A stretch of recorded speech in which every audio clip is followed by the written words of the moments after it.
కారులో అక్రమంగా ఎర్రచందనం తరలిస్తున్న నలుగురిని చిత్తూరు జిల్లా కుప్పంలో పోలీసులు అరెస్ట్ చేశారు.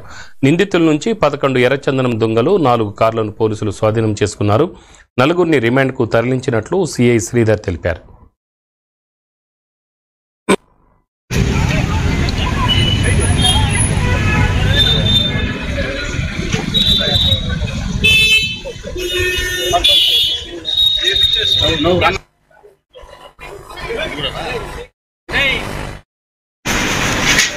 చిత్తూరు జిల్లా ఎస్పీ గారు శ్రీ రిశాంత్ రెడ్డి ఐపీఎస్ గారు, అదేవిధంగా పలమనేరు డిఎస్పీ సుధాకర్ రెడ్డి గారి ఉత్తర్వుల మీద రాబడిన సమాచారం మీద కుప్పం ఇన్స్పెక్టర్ నేను, మా సిబ్బంది శివకుమార్, ఇంకా మిగతా ఉదయం 5 గంటలకు నడుమూరు చెక్ పోస్ట్ వద్దకు వెళ్ళగా అక్కడ ఒక 4 వెహికల్స్ ఉండి ఒక వెహికల్ నుండి ఇంకో వెహికల్కి ఎర్రచందనం దుంగలు మారుస్తూ కనిపించినారు.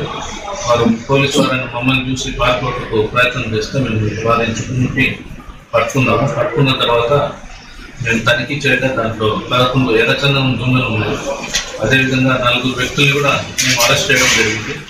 వారి వివరాలు వచ్చి మొదటి వ్యక్తి పేరు లక్ష్మణాచారి, వయసు 30 సంవత్సరాలు, ఇతనిది వాయల్పాడు మండలము. ఇంకొక వ్యక్తి పేరు వచ్చి పవన్ కుమార్, ఇతని తిరుపతి టౌన్. ఇంకొకతను వచ్చి సయ్యద్ మౌలా, ఇతను వచ్చి సూలగిరి. 4వ వ్యక్తి వచ్చి కృష్ణన్, ఇతను వచ్చి కృష్ణగిరి జిల్లా. ఈ 4 కూడా మన శేషాచలం అడవుల్లో ఎర్రచందనం అందరూ పట్టుకొచ్చి ఈ విధంగా చెన్నైకి స్మగ్లింగ్ చేయాలని చెప్పి ప్లాన్ చేస్తున్నారు.